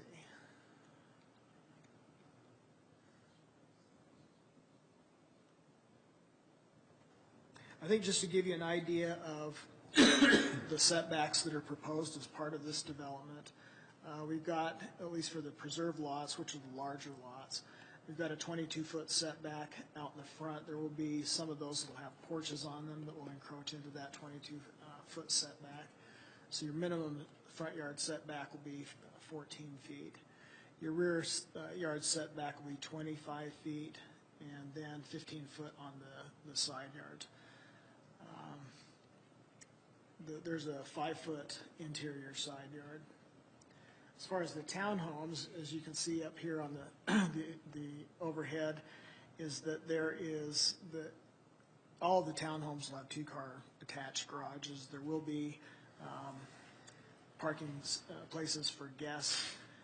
There is they've intentionally been set back to the alley or far enough in to where you can get a car in to park in front of the garages that are behind the units. So we think with that combination and the fact that there will be additional guest parking, I think guests can be accommodated in this development. As far as there's some cottage lot setbacks. As you can see here, these are alley loaded. The units will either be, the garage will either be set back over 20 feet back from the property line, and then they'll use a little bit of that area that's within the alley, so you'll have at least 22 feet to play with or park there, which we think is adequate. Or they'll be set close to the property line with the garages to the back. In the cottage setbacks, the front yard is a minimum of 16 feet, 15-foot corner side yard setback on those. The townhomes will have a minimum 14-foot front yard setback, as I mentioned, 5-foot side yard setback, and then the 15-foot corner side yard setback. So as far as with the preliminary development plan, yours is a recommendation that goes to the city council. And then this is the point where the actual densities, residential densities, are set. And with that, I included a discussion in your staff report on this. Within that area that's defined as medium density residential, I'll jump up here to the area, to the slide. The area that's shown up here in the blue is in the medium density residential. And when you exclude the roads, parking areas, and the slopes over 30%, as required by the ordinance, you have a net density of 4.3 dwelling units per acre. There are within this blue area, there are 512 dwelling units proposed. And let's see, the density that's in the very high density residential is 19.1. It's a little higher, but that again is an area that's, for the very high density residential, that's the area that's set aside for the senior housing. The overall density of the project, as reflected in the master plan, is 4.5 dwelling units per acre. And those density calculations are detailed on page 13 of the development plan. So we really, as we look at this, we really like the mix of housing. We like the fact that there's you've got larger and smaller lots that are available. You've got townhomes that are available, senior housing. So we really don't have an issue with the overall density of the project as it's proposed. When you're talking about amenities for the project, we've got a trail system that's throughout. I think it sounds like there needs to be a little bit of work on how to connect that trail system through with the commercial area. There's going to be a community garden, clubhouse with swimming pool, 3 tot lots, there'll be an amphitheater, and then, as I mentioned, the 38 acres of open space. So all of the recreational amenities will be, and common open space will be in the ownership of a homeowners association and will be run and managed by that.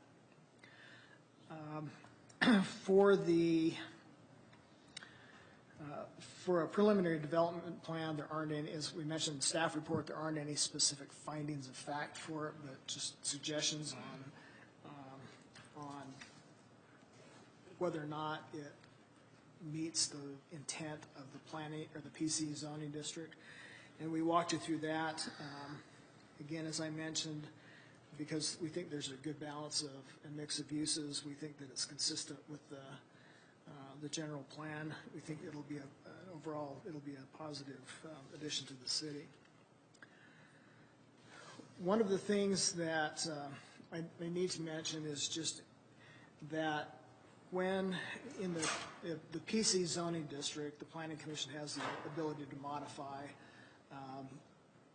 things like the setback standards, and that's kind of negotiated through this process. There are a couple of standards in there that are set by the code, and we talk about those in the last part of the staff report. There are a couple of items here that don't that are in the preliminary development plan that don't specifically comply with the code. One of those things is the building height. In the PC zoning district, it sets that height at 35 feet. In the development plan, it shows, at least in the commercial area, it shows a 6-story building, which is about 60 feet. But in the planned community zone, that might work. That actually might be a good use for that section of property. In addition, one of the multifamily dwellings, it shows it as 40 feet versus the 35 feet for a townhome, the maximum height. So there are a couple of standards that don't quite fit. From our understanding is that neither the staff or the Planning Commission has the ability to waive those standards. But when it does go through the city council, it's different because they can amend that or modify those standards through the implementation of the development plan. And so when I wrote the staff report, we were looking at the Planning Commission's review of this. And but what we'd like to do is just add a little provision at the end of the motion to state something like this, and you can wordsmith it how you'd like, but at the very end where it says, let's see, favorable recommendation to the City Council to approve the preliminary development plan for the Copper End Plan development, the Plan Community. In the Plan Community Zoning District with the conditions listed on page 2 of the staff report, and then this is a suggested language, or as modified through preliminary development plan approval and adoption of a development agreement by the City Council. So if that, I don't know if that'll work for you. Yeah, the language I would recommend is along the lines of what you just described. If you look at the recommended motion and instead of a period at the end, if you had a comma, then you could just add a clause with any amendments approved in the development agreement by the City Council. Would be the language I'd recommend adding at the end if you are going to favor or recommend or approve if you're going to recommend a favorable approval of the preliminary development plan.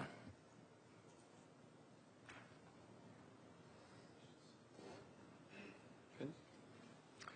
Great, thank you very much. Questions for staff, commencing with Commissioner Drain. So on that one picture you had that had the little red with the 30% slope, the 30% slope was not used to compute the 18% open space, correct? Correct. Okay. I just want to make sure that we didn't get into some funky thing that we've seen before. Never mind. And just to double check, the townhome and cottage setback for the driveway parking is ample for a longer vehicle? Yes. That was my understanding from looking at the schematics as well. Thank you. Was there any discussion with you and the applicant, meaning staff and the applicant, of perhaps adjusting the location of the commercial area within the plan? There wasn't. There was a lot of discussion over the commercial area. We think that it's in the right spot, being at the south end of the property because it's located on 7800 South, major arterial street, right next to the Mountain View corridor. So we just thought that that would be the best location for the commercial. It's good in terms of visibility. It's located, across from the Smiths and that whole complex. We envision at some point down the road that there will be a commercial development that will happen west of Smiths. And so we just thought that it would be a good tie-in with all that. Great. The reason I ask is just in conjunction with Commissioner Green's thought of walkability. You get up to phase 8 and 9, obviously it's going to be hard to wind your way down there. That'd be a nice jaunt, walking down and walking back up. And without the sidewalk that you were mentioning. Okay, thank you. Any other questions for staff? Great, we'll open this up to the public. It's noticed as a public hearing, so if anyone would like to speak on this item, now's your chance.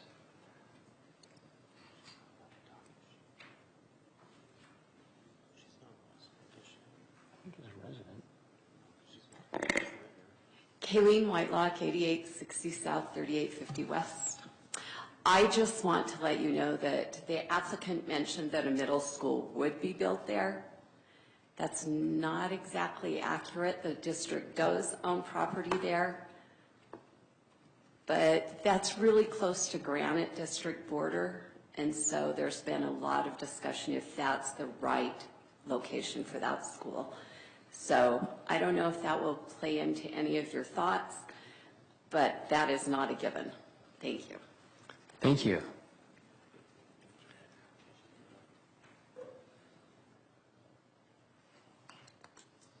Good evening. Paul Stringham. I work with Peterson Development for the property just to the east of this project. And I want to commend Brian and for Ray and their description of the project tonight. I think they've done really a nice job. We all have an interest in working together there with our large project of Smiths and the four corners that we own and control there in that area, and in working with them. And I think it's important to be in the spirit of cooperation in what we're doing, and we have and will continue to do so. But if I could just comment for a moment and put this in context of the commercial. I've been working with a commercial in this area for 4 years. I worked with Smiths, and it took me 7 years in working with Smiths to get them to the location where they are right now. It's a very difficult thing to do, and it does take time. And I know that word of market-driven might sound cliche-ish, so to speak, but it truly is market-driven. It really is. To give you an example, we've got approximately 40 pads that we can build out and develop over time. That's a lot of real estate. We've got one pad that we've developed just recently on the hard corner, at the Smiths corner on the northwest corner, 6,500 square feet. That building's been done now, and it's right on the hard corner, right on the prominent point there, right by where we're going to have the fountain. That's giving us some problems. We'll get that fountain going. But we've had like 2 or 3 calls on that property in the last 5, 6, 7 months since it's been done. No, we're not worried about it. We know that's going to lease, and we want to make sure we've got the right use and the right branding in there. But it just does take time. We wanted to construct that project so we wouldn't interfere with the existing retail that's in there and do that at a later time. But it just does take time, and so it is market driven. I think Brian and Ray have done a nice job describing that. I'm not an expert in residential development, but I do know and understand commercial. I've been working with the commercial for 35 years. So I just want to put that in context, and I think this is really a very nice project. We certainly support it. Thank you, Mr. Stringham. Would anyone else like to speak on this item? Seeing none, we'll close the public comment section and bring it back to the applicant. Would you like to say anything more at this time? Maybe just one more mention, right? Do you mind pulling up the trail, the master plan? And this might help Commissioner Green, or at least that's my intent. Hopefully it does. I'm not sure exactly what page it's on, Ray. I think it's 35-ish maybe. Keep going down. Keep going down. Okay, maybe right there.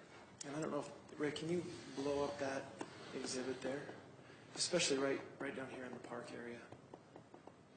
And so to answer some of your questions, I mean, you can see these meandering trails. Some of them are along a road. Some of them are kind of internal to the community as we're trying to connect these different places that are going to be the anchors for the development. And then primarily, Commissioner Green is just kind of right in here.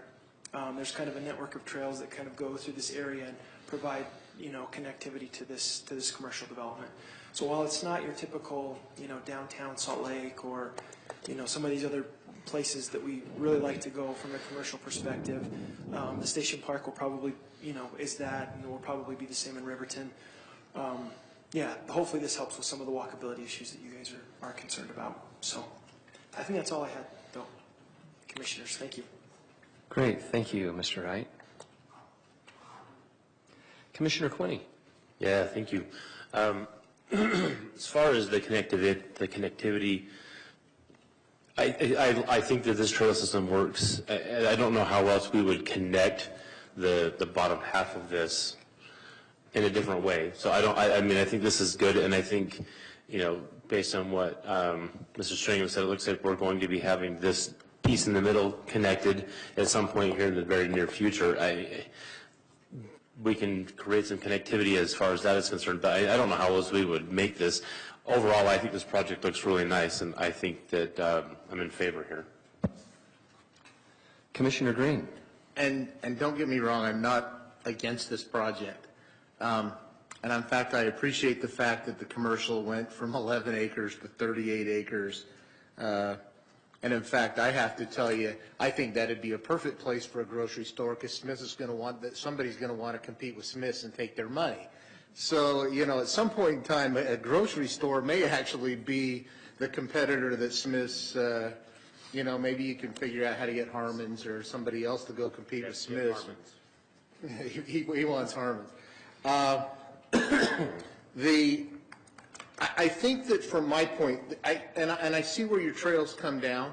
I think that my point is that what happened on another development that's a PC zone that happened not too long ago, they came in and they wanted to put a Del Taco. If you remember, we had the Del Taco discussion, and the Del Taco was in a PC zone, and they didn't even have a sidewalk running to the front door of the Del Taco in a zone with commercial. And that's where I'm going with this, is that not only, you know, those trails run to the commercial area, it's the walkability through the commercial area, and not forgetting that people just don't get to their cars. That's my point, is that, yeah, you've got trails and some sidewalks, but let's not forget that, you know, if somebody wants a restaurant or something in there, that people may want to walk to it and they don't need to cut through a parking lot. That's more of my point.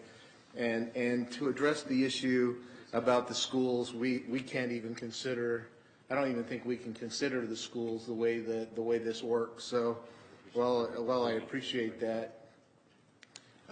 Schools are kind of off limits for us. So that's where I'm at. I wish it had a few more houses that had a few more square feet, but I can live with 4.5, what'd you say, Ray, 4.5 units per acre roughly? I think that's, given what we're doing, I think that's a reasonable number, reasonable density for this particular project. Commissioner Hanson. Thank you, Chairman. You made one mention that always scares me when you say natural grasses. By natural grasses, what do you mean? Do you mean weeds that just grow there because they're natural? Or are you talking of a wildflower type thing? Are you talking about ornamental grasses? Or there's all kinds of grasses that are drought tolerant that look like grass. You know, but if you're just talking about natural grasses, that concerns me, because that makes the project look much cheaper than what you would want it to look. So are you talking just natural grasses? Good question. Ray, there's a map in there that shows the passive and active retail or open space exhibit. It might take a minute to find. But it specifically identifies those areas. So of the map, as you look at the map, you can see which of those green spaces are active, which are passive. And we define active as being irrigated and, you know, sod growing there. And then, or some other type of a garden box or an amphitheater or something like that. And then on the passive spaces, they're more, it would be something like as you drive up Daybreak Parkway, those existing grasses, and it would, you know, there's weed, you know, ordinances in the county. You can't have some of those nasty thistle and some of those other nasty weeds. So we'll definitely manage it for those purposes. But other locations throughout the development would be left to just kind of its natural vegetation. Does that answer your question? It doesn't satisfy me, but it answers. Thank you.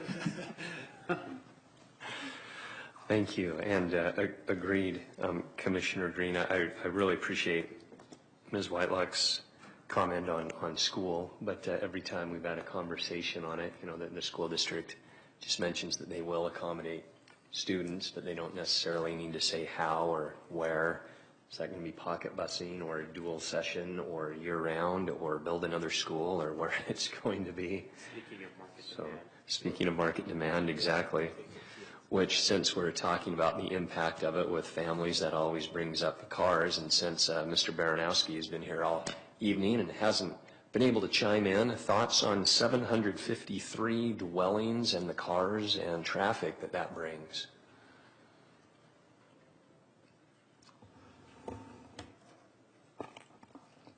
Okay, if I was going to comment on this project, I'd say they've done a great job with the trails. I agree with that. They even have an existing trail that UDOT built for them. The highway department built a trail, and they can connect to that as many times as they want on the west side of their project.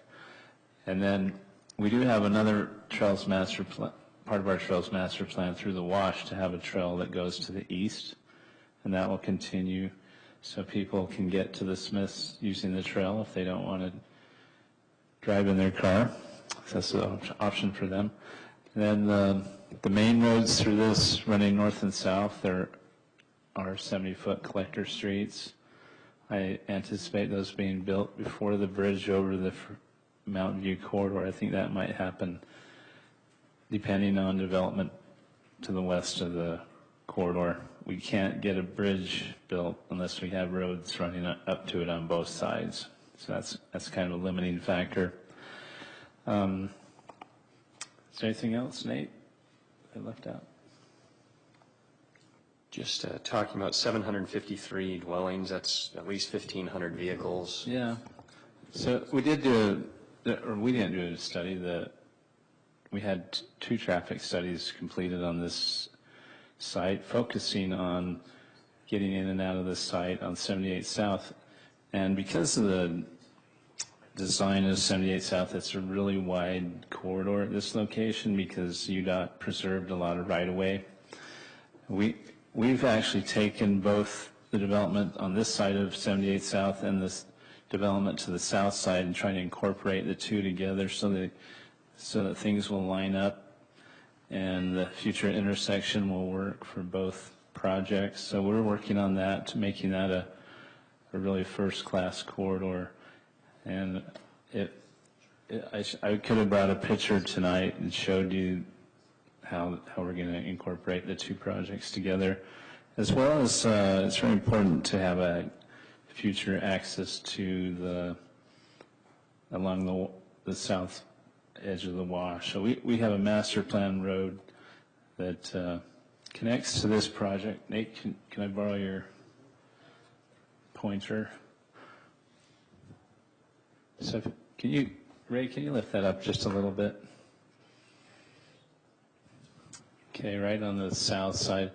We're actually, the city's building a water tank and running utilities to the east, and that'll be another trail right there, but we're also, in our master plan, have a road somewhere in that area that's a 70-foot collector road. So that we anticipate a lot of traffic going to the east to get out of that site, as well as connecting. Ray, can you lift it up again? So very soon in phase 1, they're going to connect to 74 South that'll go all the way to 56 West. And I anticipate that will be the busiest travel direction for a lot of people to get out. But if they're going east, but if they're going north, it's very attractive to go just south to 78th and get on the Mountain View Freeway. It's a future freeway. And actually, the traffic study assumes 50% of traffic will go to and from that freeway. So that'll be probably the 2 major directions, either going east to 56 West or getting on the freeway to go north to where all the jobs are, up north and east of West Jordan. Which is another economic development discussion to be had. So if you have any questions, open. Thank you. Any questions for Mr. Baranowski? We appreciate the additional information.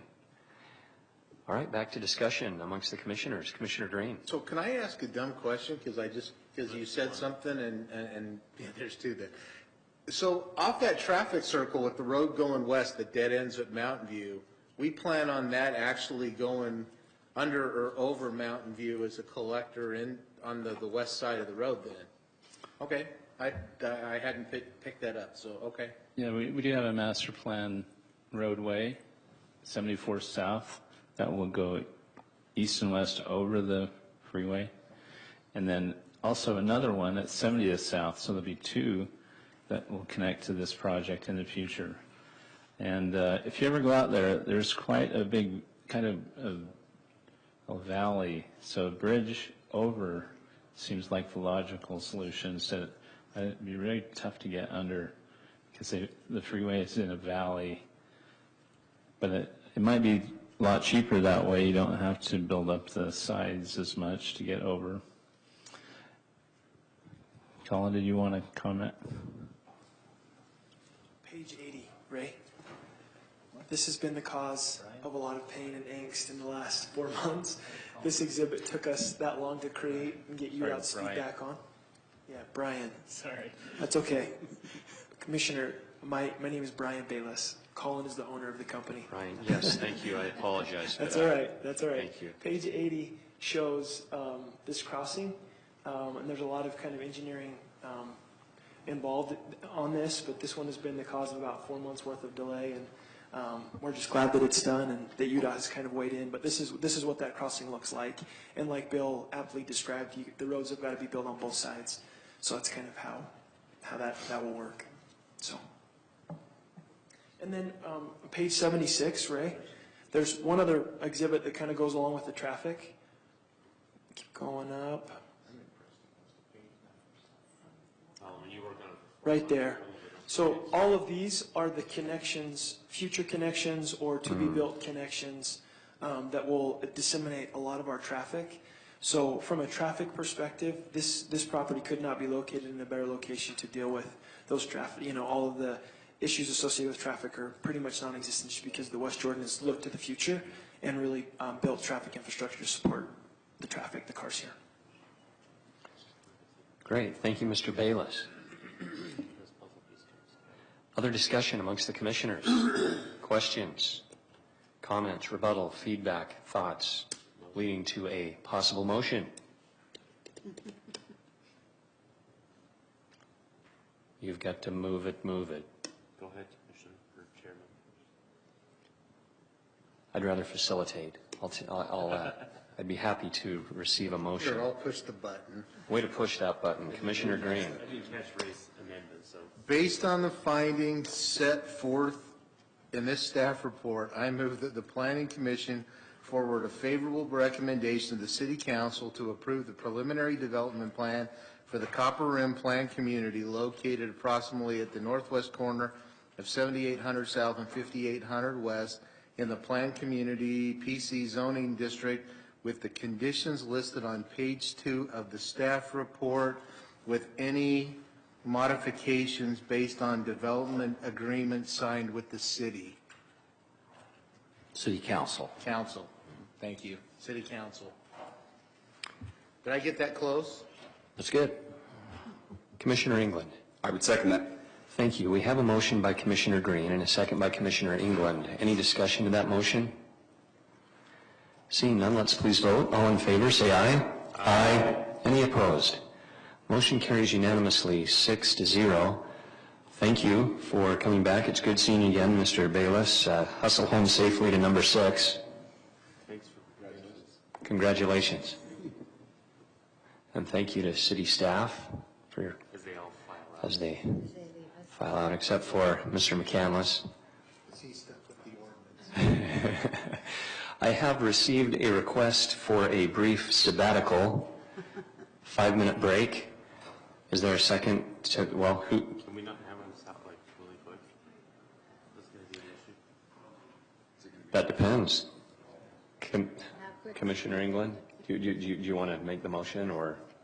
You don't really need a motion if you just say if anybody's opposed, and if nobody says they're opposed, you're good. Anybody opposed to 5 minutes and no more? Okay, we stand adjourned for 5 minutes. Because we don't know if it's going to be quick.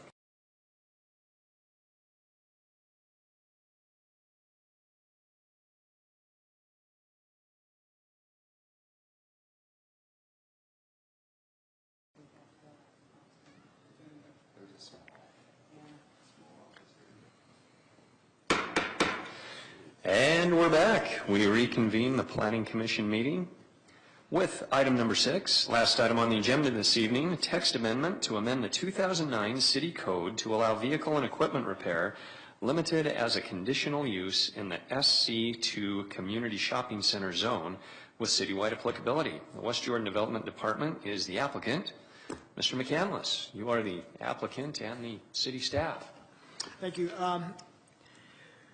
Mr. Chairman, members of the Planning Commission, this is a request to basically allow for vehicle and equipment repair limited as a conditional use in the SC2 zone. As you may recall, as I mentioned in the pre-meeting, we did have another request that was very similar to this one that was for our planned developments here not too long ago. That ordinance was passed, and so we now allow the vehicle and equipment repair limited in that zoning district.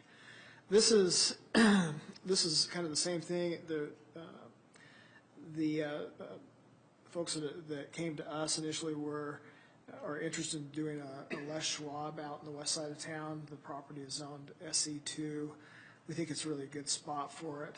If you look at the zoning map, really our SC2 zones are kind of our prime commercial zones, but they're specifically intended to cater to more of not a regional level, but a community level with multiple neighborhoods. And so we think that a tire store or a limited repair facility would work well, but we have put it in the charts, the table of permitted conditional uses, as a conditional use, as we did in the PC zoning district.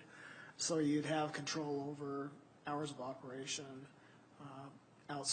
outdoor parking, the looks of the building, just through the standard conditional use process. So we're in favor of this, and we recommend approval. I think that's the short of it, unless you have any other questions. Great. Thank you, Mr. McCandless. Questions? Commissioner Green. I'll ask. So are we, I think the premise of putting or not having vehicle repairs in the SC2 zone was to not have ugly repair shops on major intersections and look, do we have any concerns with having any repair shops that look, I know this is a limited one and all the repairs have to be done indoors. Do we have any concerns that this would affect the aesthetics of the city? If this was just handled as a permitted use, then there might be concern that way because we don't have control over what happens on that site. But I think we can handle that through the conditional use process and enforcement of the approval conditions. Commissioner Quinney. Thank you. I'm just looking at this, the applicant's, this letter that's included in here, and it talks about 3 community nodes west of 4800 West. I'm just curious if you have those kind of up really quickly so we can see the potential impact of this. It'll just take me a second to pull it up.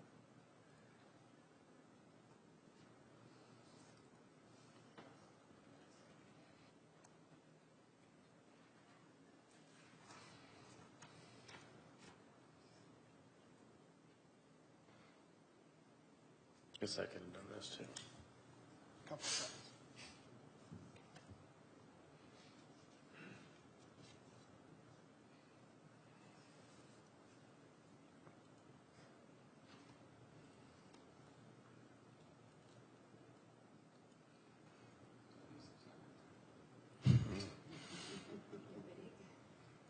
I'd still be like trying to get to the website.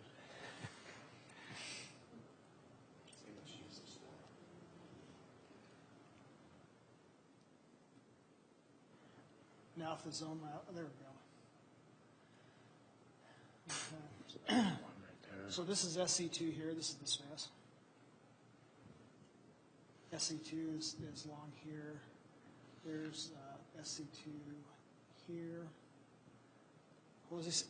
What was he saying on It 78? just talked about how there were 3 of these nodes west of 4800 West. I'm just curious, if we make this decision in favor, how many other zones are going to come popping up asking us? Or I guess how many more nodes are going to come up popping up asking us for these types of? No, that's a good question. In terms of the SC2 zones, like where they're located, so there are a couple along 7800 South. There's one here. It's kind of small though. There's kind of a strip commercial center that's here on the north side by Floyd's sewing machines. And then there's some SC2 here at the intersection of Redwood and 78th. I think there's some more down on 90th South. So it's kind of the big major arterial intersections and arterial streets. Scroll back. Down? No, up. The other down. So here's City Hall. I was just looking at that SC2 zone on 78th and Redwood, because there's a car repair in it just west of that now. There is.